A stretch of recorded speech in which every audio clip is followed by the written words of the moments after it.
Oke, selamat pagi anak-anak. Berjumpa kembali dengan Ibu Onita Auteas. Kita akan memulai dengan materi kita, yaitu gereja. Tapi sebelum itu, Ibu tanya dulu. Ada yang tahu apa itu gereja? Ada yang mengatakan bahwa gereja adalah gedung atau gedung yang mewah, tempat yang mewah. Ada yang mengatakan bahwa gereja adalah orang. Di sini Ibu akan menjelaskan di mana di dalam nyanyian Kidung Jemaat nomor 257 ayat 1 sampai 3 mengatakan, "Aku gereja, kau pun gereja." Di sini sudah jelas bahwa gereja bukanlah gedungnya, tetapi gereja adalah orang-orang yang berada di dalamnya. Jadi dimanapun kita berada, kita bisa bergereja. Jadi tidak bergereja untuk di tempat yang mewah atau di tempat yang mana, tapi gereja adalah kita, umat ciptaan Allah. Dari lagu ini menjelaskan, menemukan penekanan bahwa gereja bukanlah gedungnya, gereja adalah orangnya. Orang-orang Kristen yang berkumpul, itulah yang disebut gereja. Sehingga gedung gereja sebetulnya tidak begitu berarti.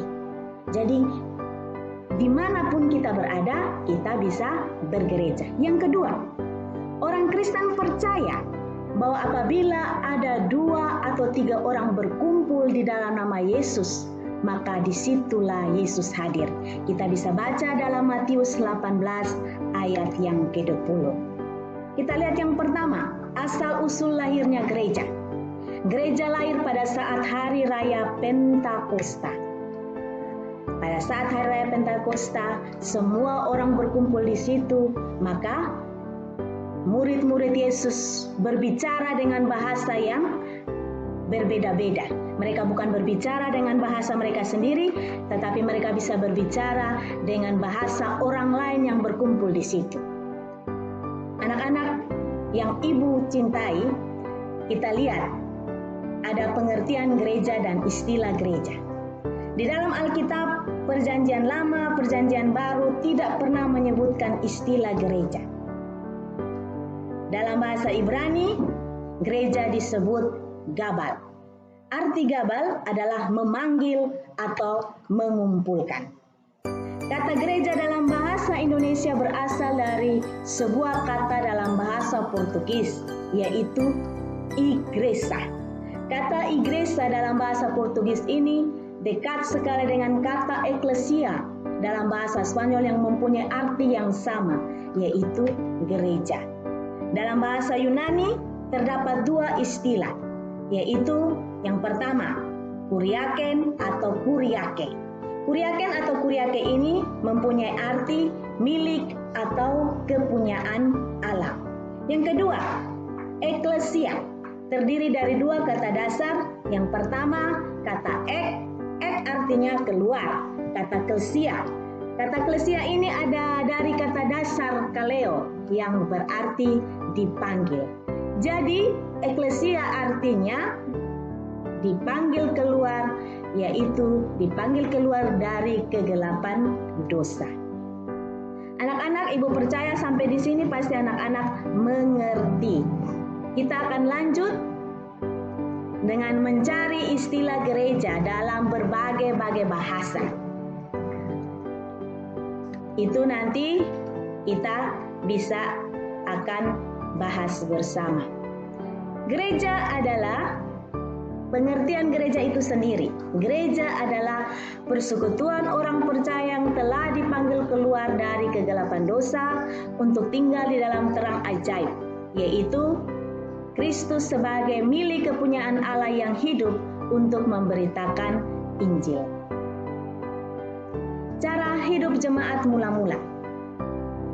Cara hidup jemaat mula-mula itu kita bisa baca dalam Kisah Para Rasul 2 ayat 41 sampai 47. Yang pertama, cara hidup jemaat mula-mula yang pertama, jemaat mula-mula hidup dalam ketulusan. Yang kedua, pengajaran para rasul adalah kebutuhan utama.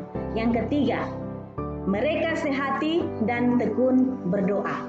Yang keempat, setiap hari mereka berkumpul untuk satu, belajar, berdoa bersama, makan bersama. Itu cara hidup jemaat mula-mula.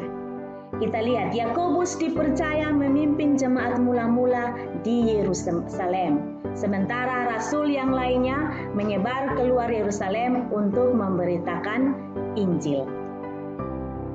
Umat Allah yang baru. Orang-orang Kristen perdana memahami dirinya sebagai umat Israel yang baru. Sama seperti Abraham yang dipanggil keluar untuk diutus menjadi berkat bagi dunia, begitu pula kita orang Kristen dipanggil keluar untuk kemudian menyatakan kasih Allah yang telah Ia wujudkan melalui Yesus Kristus. Kasih itulah yang harus kita sampaikan dengan perkataan dan perbuatan kita. Gereja perdana terbentuk sebagai koreksi atas umat Israel yang menjadikan Taurat sebagai hukum yang membelenggu diri dan sebagai alat untuk menghakimi orang lain. Kita lihat pembagian tugas pelayanan. Ada 3 tugas pelayanan. Yang pertama, rasul. Rasul artinya utusan Allah. Yang kedua, presbiter atau penatua. Presbiter dalam bahasa Yunani disebut presbiteros, artinya seorang yang dituakan. Ada 2 macam penatua, yaitu penatua pengatur dan penatua pengkhotbah. Kalau penatua pengatur di sini, ia mengatur jalannya kebaktian. Ia mengatur bagaimana liturgi itu berjalan dengan baik. Sedangkan penatua pengkhotbah ini yang kita sebut dengan pendeta. Pendeta tugasnya hanya berkhotbah. Kita lihat yang ketiga, tugas pelayanan yang ketiga, diaken. Dalam bahasa Yunani disebut diakonos, artinya abdi pelayan.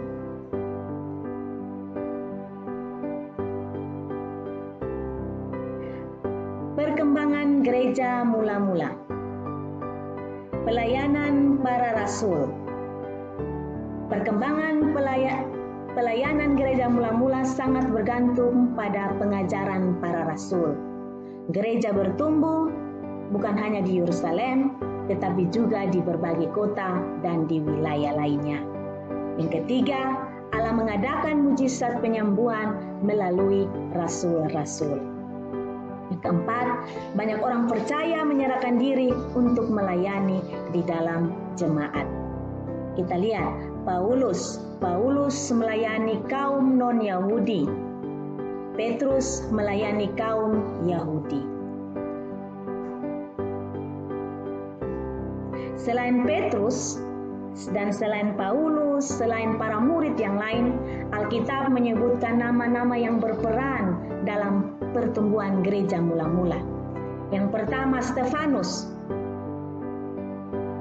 Dalam pelayanan Stefanus berdirilah jemaat di luar kota Yerusalem, yaitu Korintus, Kolose.